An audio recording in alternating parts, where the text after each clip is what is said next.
for Metro Transit. We've got our great friend and the founding principal of Urban Assets and I hope proud DMI board member, Melissa Huggins. Melissa is with Urban Assets, who's working with Metro Transit on in community engagement for this hyper important project. We also obviously have Mike Chekvala, one of the lead transportation planners for Metro Transit here today as well. So we're going to send it to our friend Melissa to lead the conversation and the workshop today. Good morning, Melissa. How are you? Good morning. Good morning, everyone. Thank you so much for having us. Just wondering how much time we have so that I can calibrate my presentation. Yes, we have about 23 minutes. Is that work? Right. Because really the purpose is for Mike and for me and Mike to be listening to you. So I'm going to whiz bang through kind of a quick overview of where we are. And then we also just launched our survey. And so when we get to the end, I'll post that in the chat as well. So lots going on. So I assume I can go ahead and share my screen at will. Absolutely. And if you can't, oh, good, you do. I've got your backup just in case. Great. Well, of course, I've already made a change. So from that's not the way it works. It does. All right. Give me a second, guys. I'm gonna make this big because these maps there's a lot going on.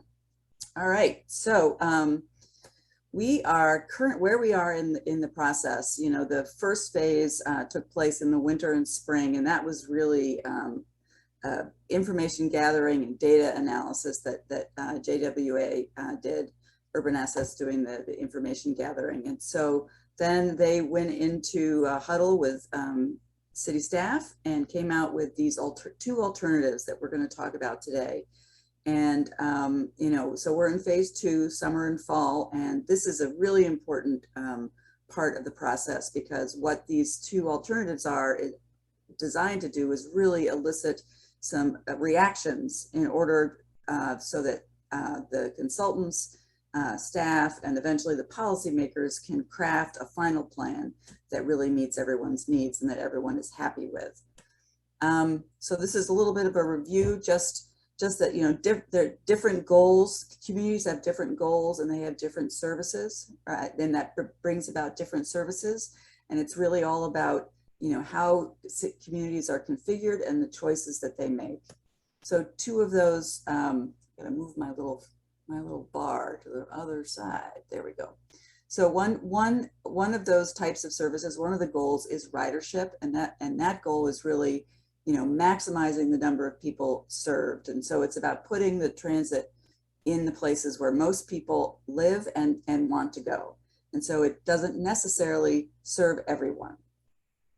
The other goal is coverage, and this is just trying to make sure that everybody has access to some service. And this is kind of what we've got right now. But it also, the consequence is that it sometimes cannot be as useful as we might like.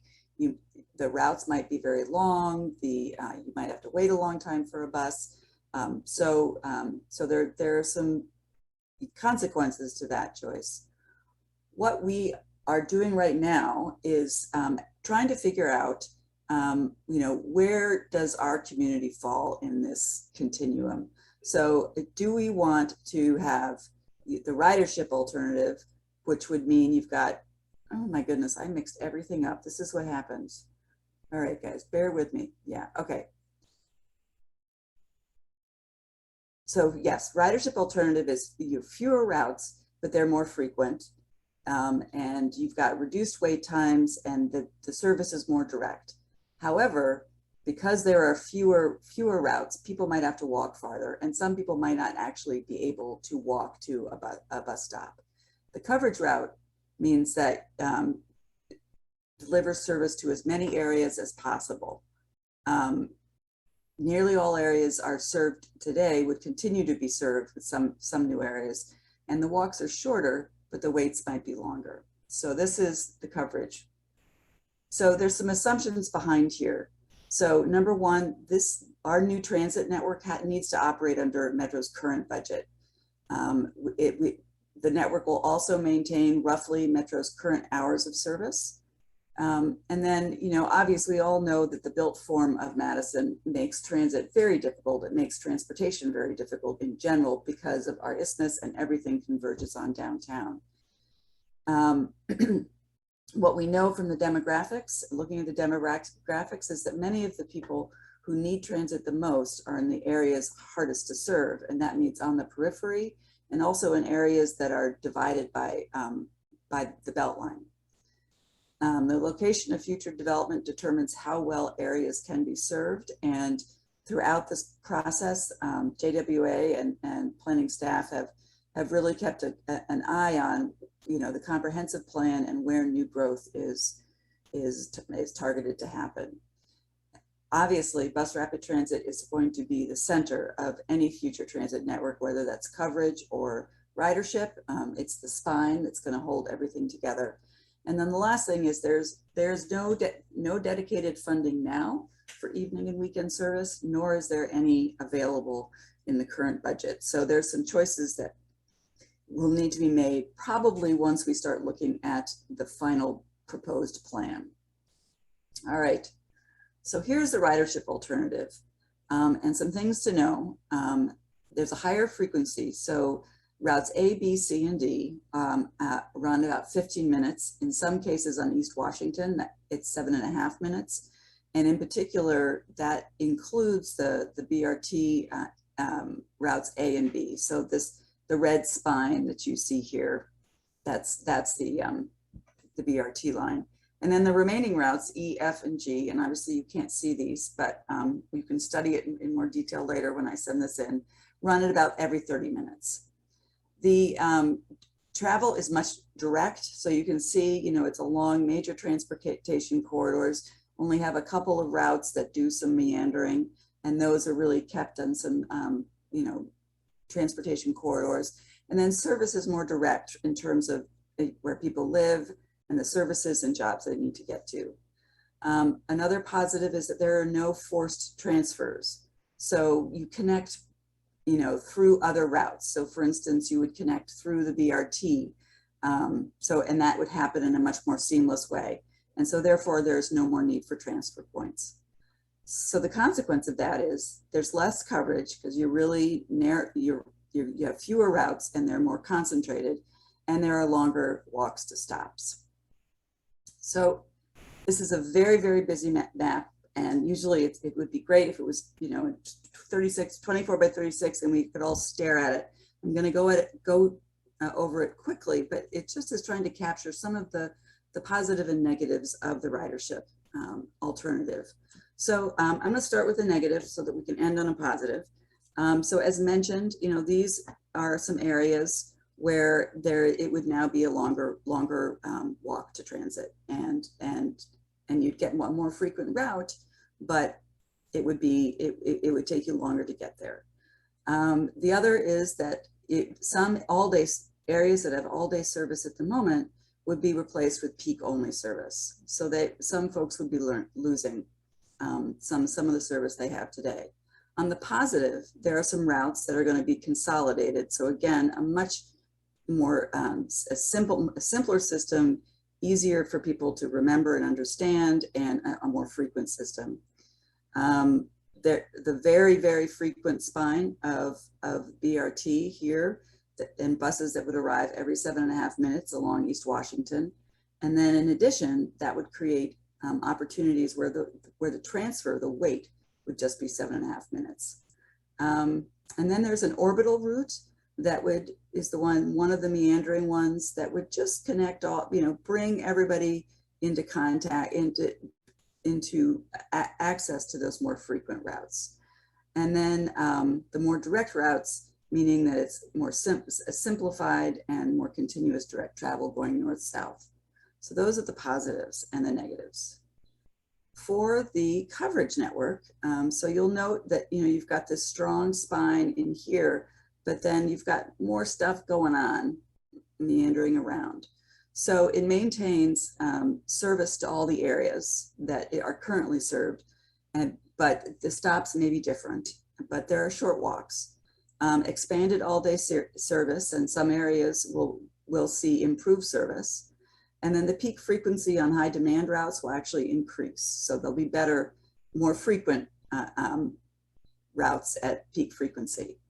The consequence, lower frequency. So, you know, some of the routes are 60 minutes, So it's a longer ride to get from here to there. And then and the transfer points are maintained. So we would be sticking more with the system that we have today. Starting with the negatives. In order to pay for the expanded all-day service, the frequencies would decrease in some places. Some street segments would no longer have service if another route is within walking distance, so people will have a change to what they currently have. The orbital route would be here as it is in the ridership, but it would stop at the west transfer point, so people would be forced to transfer. Again, you've got the routes A and B of the BRT service. Would still be a strong spine to the system, but those would terminate at the north and south transfer points. Connections to BRT would allow riders in more outlying areas to reduce their trip times, so that's always a great thing. And then more areas would have all-day service. And then the other is that the 6 existing hubs, so that's the transfer points plus East and West Town and then the Capitol Square, would continue to provide the timed connections. So a big difference would be you need to plan better for the coverage route than you might under the ridership route. So just to compare these in terms of what it does, what each of these alternatives do in contrast to what we have today. So the ridership alternative would increase the number of jobs within 45 minutes by 126% over what we have today. Coverage would increase it by 38%, so still a positive. The people within a quarter-mile walk of all-day service, it would be 67% more for Madison residents, but 81% for the coverage alternative. And then finally, people within a quarter-mile walk of frequent service, obviously 43% of Madison residents would be within a quarter mile, and then 28% would be within a mile every 15 minutes. So I just wanted to give you just an example of how this works in 3 areas, and I concentrated on downtown and then two areas that we know are growing, obviously the Cap East district and then now South Madison. And what this does is it kind of, these isochrones tell you how these will work, how this new system will work, this alternative will work as compared to now. So the new access is shown in the blue, retained access, and then any lost access would be in gray. So you can see for the downtown, as compared to today, you really have new access in almost all directions from the Capitol Square under the ridership network. The coverage network is pretty much mostly the same, though it does go a little bit more to the east and a little bit more to the northwest. Looking at, we did this off of the Capitol High School, which is in the Tenny Lapham School building, just for the Cap East district. And so again, similar to the Capitol Square, you see increased service almost in all directions under the ridership network, and then mainly to the east and a little bit to the north under the coverage network. Looking at Park and Badger, and so this is a growing area, and then it's also an area where equity is a concern and something that needs to be met. The ridership network does greatly increase access for people traveling from the Park Street area, both to the west and to the east as compared to now, and to the south down to Fish Hatchery. And then coverage does that to a little bit less extent. So, but still an improvement. So I'm going to go to, all right, this is the thing I hate about share, because you cannot control, and I really need to see you guys because it is impossible to talk to my screen without like engaging with people's eyes, so I apologize for stumbling. I really don't like presenting on here. So I'm going to put that back up again, but no, not like that. Give me a minute here. Give me a minute so I can get this so I can see you guys. All right.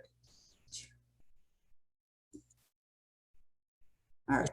That's a question from Susan. Yep. Go ahead, Susan. I just thank you, Melissa. Nice to see you. This is terrific. And I just want to very much thank you for talking about BRT as a spine, because I think especially the public, those of us who are kind of transportation nerds understand this, but the public doesn't always understand what some of these alternative things are. Like BRT is a panacea for us to get from point A to point B to point C, where actually this is the beginning of a true transportation network that is multimodal.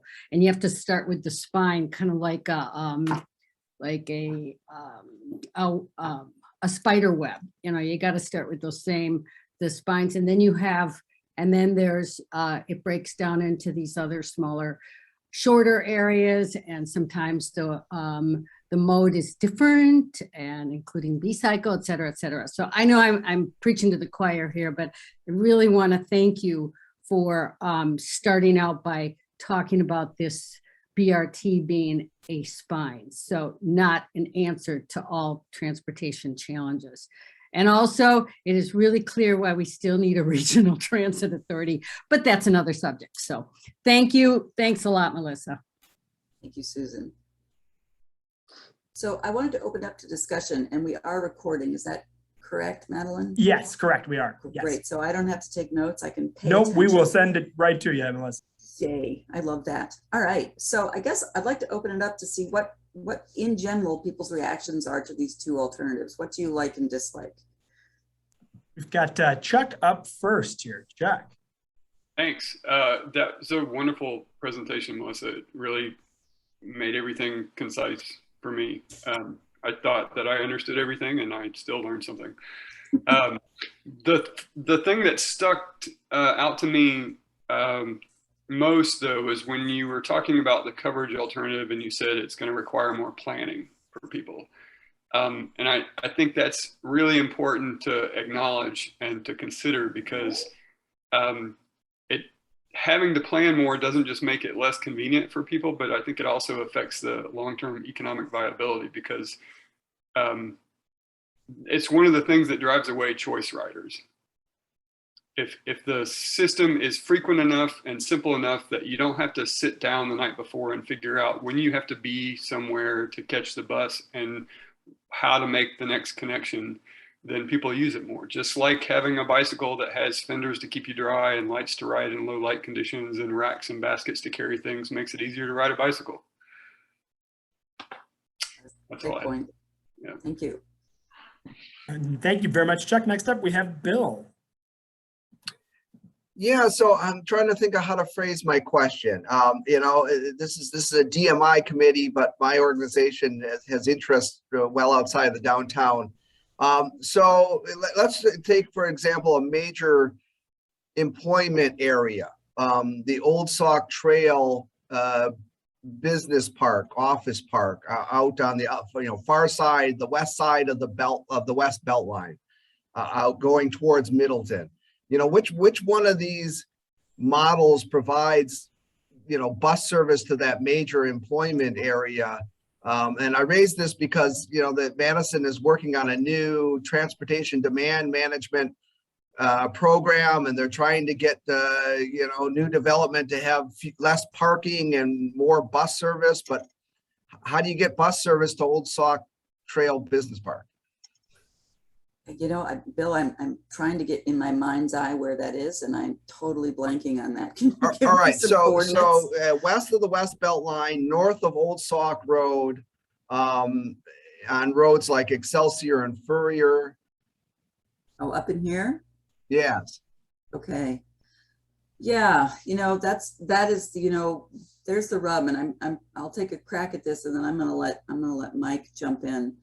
So if we look, here's the ridership alternative, and yeah, it is not necessarily is connected. And this maybe gets to the first mile, last mile conversation under the ridership. And then if we go to the coverage, it's a little better, but a little bit better, but still not great. Mike, do you have an answer to that? Yeah, I think both networks would serve the area as we currently serve the area with Route 73 and in the past during peak periods, Route 15. If you look at the ridership map, we concentrate all the service into one route that runs every half hour up and down Excelsior Junction and Deming. And so, you know, that area is somewhat disconnected in the road network out there. So you would have to make your way to that route if you don't live directly on that route. But in the coverage map, we drive up and down the, you know, we split the service up more. And so we provide more coverage in that area by kind of circling through the circuitous street network there.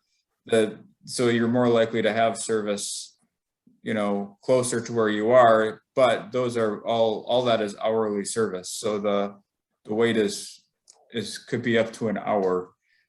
So when you think about what's the quality of service and what do people want, you know, they could want something different. But I think cranking the service up to every half hour is really would be beneficial to most people who would choose to ride the bus over driving to that area.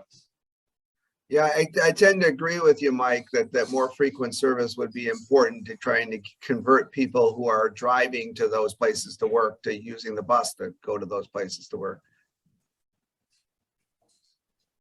Thank you, Bill. Oh, thank you, Bill. Next up, we have Ben. Thank you. Yeah, just to follow up on that, in the ridership network, all of the service is on the west side of the Beltline there.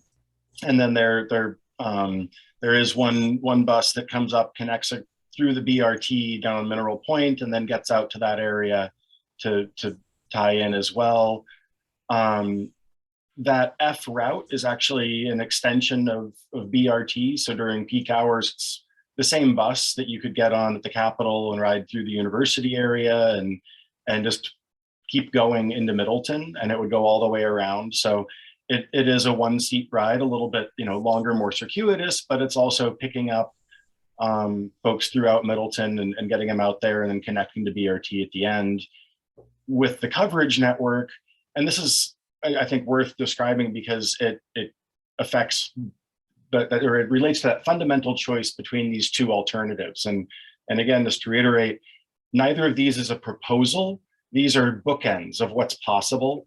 And so it's not we have to pick one or the other. We want to discuss what's good or bad about both of them. So in this network, we've taken that service and we've split the frequency in half, but now, as Mike said, it's a shorter walk when you're in that sort of northern part of it, closer to Middleton. When you get south of Old Sauk, then there's actually service on both sides of the Beltline. So, there may be a shorter walk, but if you're on the wrong side of the freeway, it doesn't do you any good because you still have to get across the freeway. So, the geographic proximity of that route may actually still be useless to you. And something to just think about in terms of the difference between half-hour frequency and hourly frequency, if you have to be at work at 8 a.m. and the bus arrives at 7 minutes after the hour at your stop, you're going to have to get there at 7:07 and kill 53 minutes before you go to work. And it's going to be the same going home.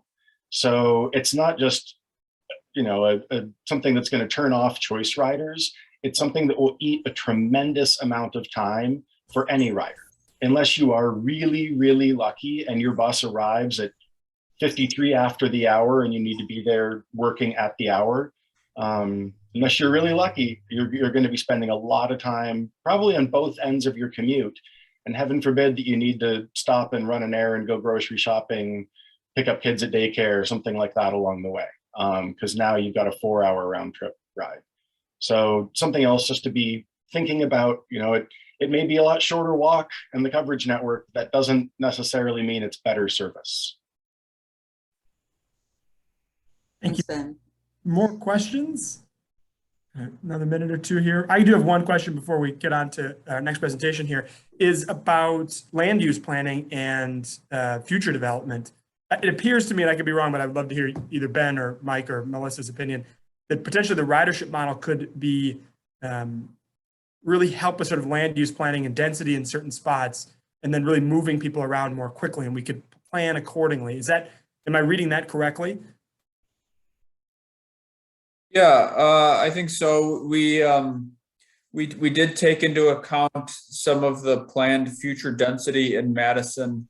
One of the outcomes of the coverage model is that because we're including BRT in any scenario, we don't have a lot of extra service that can be sent out into new areas. So even the coverage model is pretty modest in terms of new areas that are covered.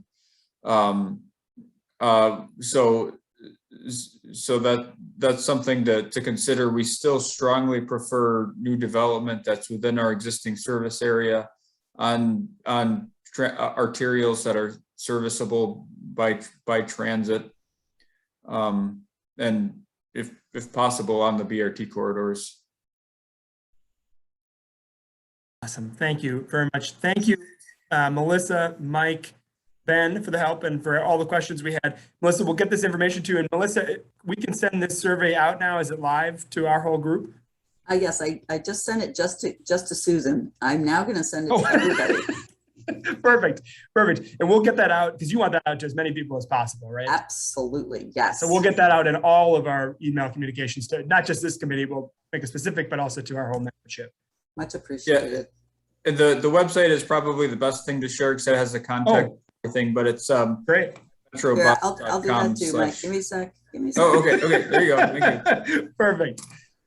Well, Melissa, as always, thank you very much. Mike, thank you very, very much. We've got a few minutes here left. We've got about 10 minutes for a really interesting presentation from our good friend, Gus Doyle, a Madisonian through and through. He's back.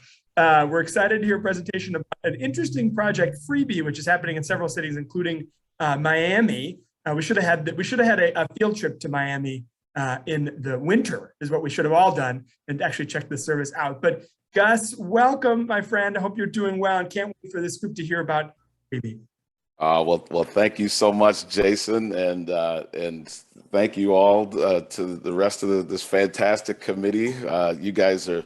It's really inspirational just being able to discuss all of these new innovative and interesting concepts of moving people around, moving people to and from places. As Jason mentioned, I grew up on Madison's west side. My folks were two working parents, and so I was a latchkey kid that had lots of free time as a teenager and would often take the A bus from Westgate and Westtown downtown to the Isthmus and downtown to State Street. And fast forward to a day and age now where we really are on the cusp of being a part of some fantastic, innovative means of getting around. And my real estate practice took me here to South Florida, and about 8 years ago or so, I was introduced to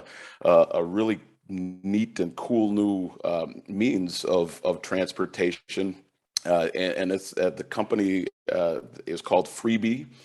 And let's see if I can share my screen here, folks. I mean, as we know all too well, Uber really changed the way that people get to and from point A to point B. The concept of an on-demand transportation service really altered the way that folks are getting around. And as business development executive with our company, we have partnered up with 27 different municipalities here in South Florida.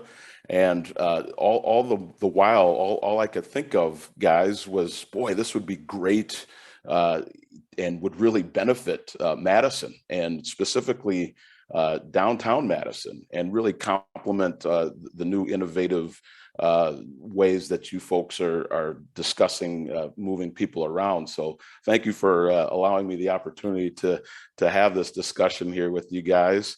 Let's see if I can go ahead and share my screen. Just a second here. Am I able to, now can you guys see? Let's see, a second. Okay, can you folks Yes, see there we go. my Right. screen here? So I can give you We're a perfect. visual a little bit. Okay, fantastic. So the biggest question that we get is what is Freebie? And Freebie is a complementary transportation service to an already existing public transportation entity, in which we provide short distance, eco-friendly, on-demand transportation to and from homes, businesses, to transit stations, to local restaurants, to local businesses. And so Freebie, by doing so, with having our free on-demand door-to-door electric transportation service, we do this through our Ride Freebie mobile app. And our Freebie app is quite spectacular. It's not only a means for folks to literally press a button and have an electric vehicle pick you up from your door and cart you to either an already existing transportation stop or station, but it can also take you to and from your place of work and to a local restaurant over your lunch break. So you would not have to give up your parking space. And through our Ride Freebie mobile app, we also have a fantastic platform for local businesses to showcase their services. And so the concept in general, if you were to envision an Uber meets Yelp platform, where Uber, obviously the free on-demand door-to-door transportation factor exists, but also the economic and business development component of our model. And whereas the places to be section in our app allows people to see what great restaurants are in the area, what fantastic shopping is in the area, what great museums, parks. So while an individual is waiting for their vehicle to pick them up, they can look and browse through this section and also plan ahead by possibly making their order or placing their order to go if necessary. So I'll just scroll down a little bit here, and to put things into context, we have partnerships with over 25 different municipalities. As indicated here in the South Florida region, we're expanding our service areas and providing a clean energy transportation service, particularly now where the climate change is indeed such a factor in the way that we operate. We're really committed to that component, and so it really has benefited not only for us as individuals, and but also we really want to do our part to contribute to the future. And so how does Freebie work? So our Ride Freebie mobile app, we rely heavily on technology to whereas we're able to pull out your phone, you're able to go to your app store, download the Ride Freebie app, which is available on Apple Store or Google Play, in which we're able to then download this free app. You're able to set up a profile in which the profile itself really is customizing what that individual's interests are, where they like to go, what types of places they would like to frequent when they're on lunch hour or just when they're taking their families out and about on the weekends. We work closely with each municipality to develop the geofenced area where the specific municipality dictates what the service area would be and what the boundaries are.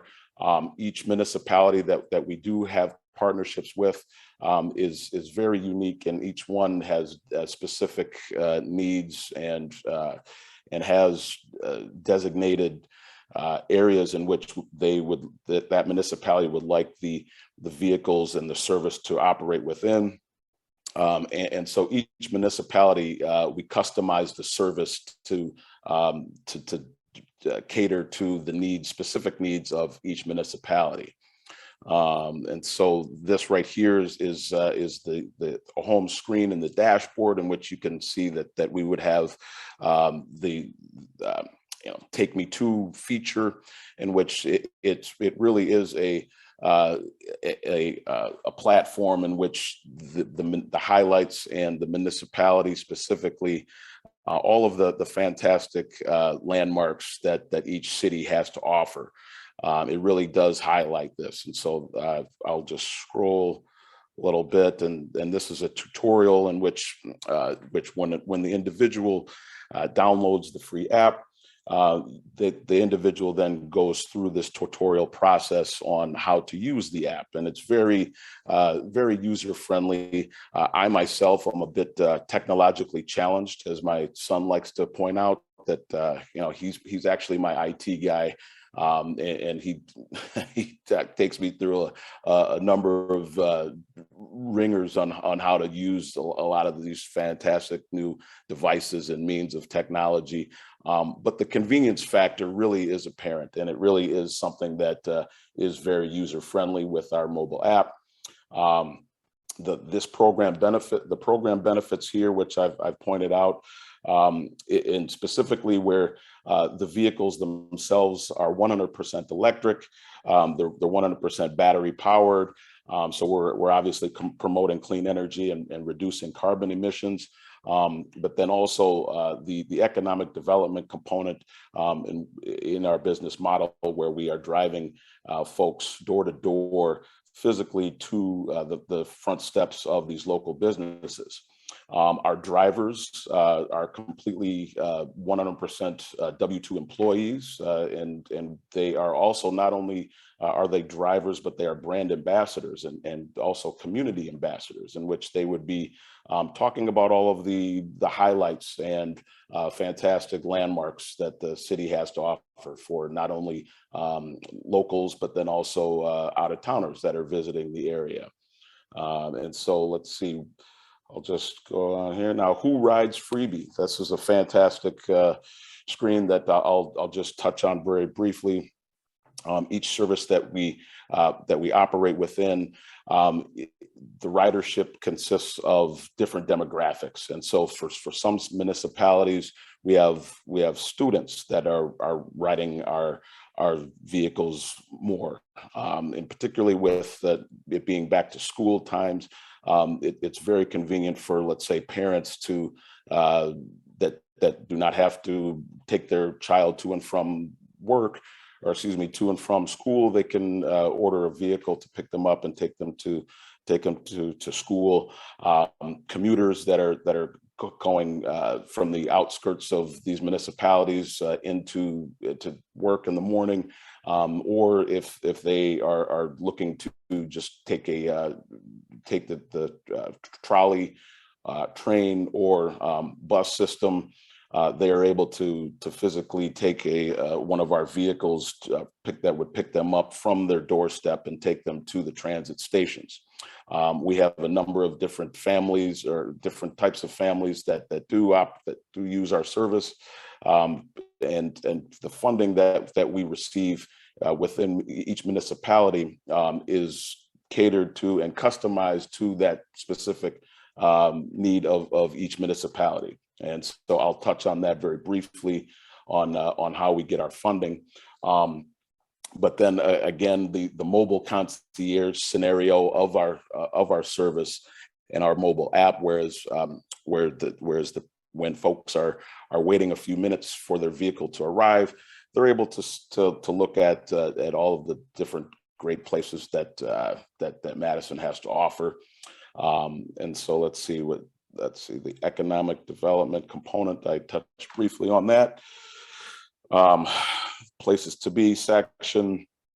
So if we were to just talk briefly about downtown Madison, and if we're thinking of Madison specifically as like a bicycle wheel, where downtown, the Capitol and the Capitol Square is the center of the wheel, where there are a number of different spokes that are feeding, that are connectors and that feed in and to and from and in and out of the downtown area.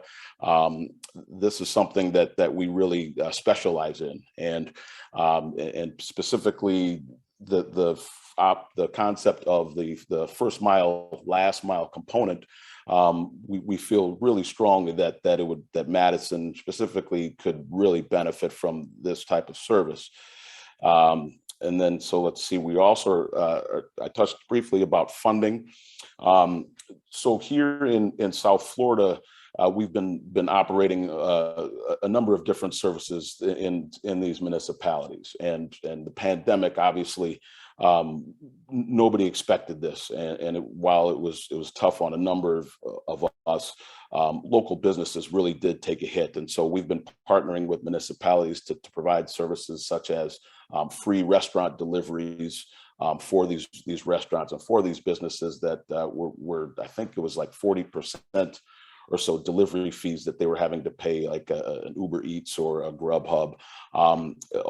With our Miami Beach partnership, we partnered with the city, and it fall under the CARES Act, in which we're providing free eco-friendly transportation for seniors to get vaccinated and to get their essentials.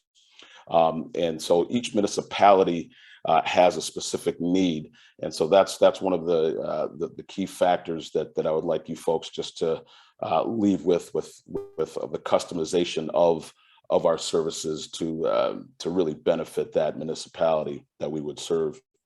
And again, our business model specifically is catered to supporting local businesses and generating high ridership for the already existing transportation entity that's in place, in which we are a fantastic supplement and a complementary system that enhances ridership for the already existing transportation system that's in place. We've partnered up with the Brightline Metro Rail system down here in South Florida.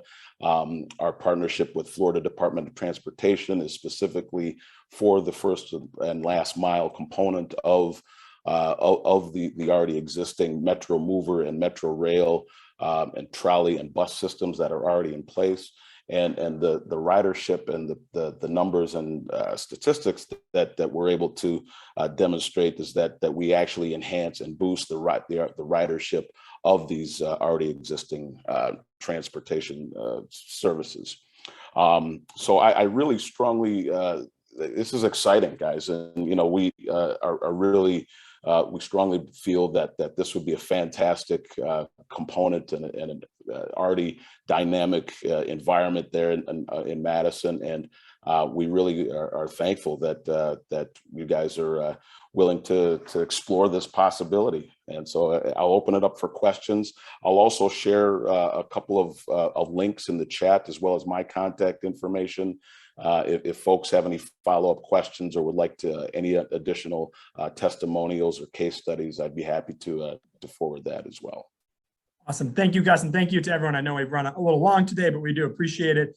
Questions for Gus. The first question I have is, I know you had conversations with the city and different departments and Department of Transportation. How are those going, and where are you with those connections? Yes, fantastic. Thanks. And all of the discussions we have had are extremely positive. And again, we are we are a complementary service in which we enhance the ridership of already existing transit solutions. So, so the first mile, last mile component of our transportation service, but then also the economic and business development component, where we are looking to connect businesses with communities and be that that glue that holds those factors together. And so the discussions that we've had with the city have been fantastic.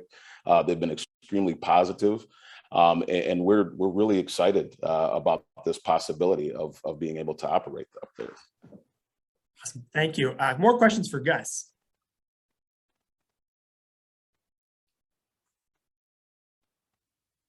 All right. Seeing none, we're going to make sure you get Gus's information, though. If we can share, are we able to share the presentation too, Gus?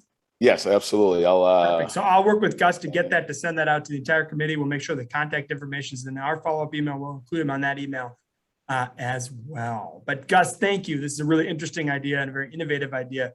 We really appreciate your time today. We appreciate everyone else's time. Oh, Morgan, you're back. I don't know if you want to close out the meeting. I did want to say a huge thank you and make sure to say a big thank you to our teammate, Carol Ann Hewitt, who is going to retire later this fall. We are so thrilled by everything she has done for this committee, the amazing work she continues to do for DMI.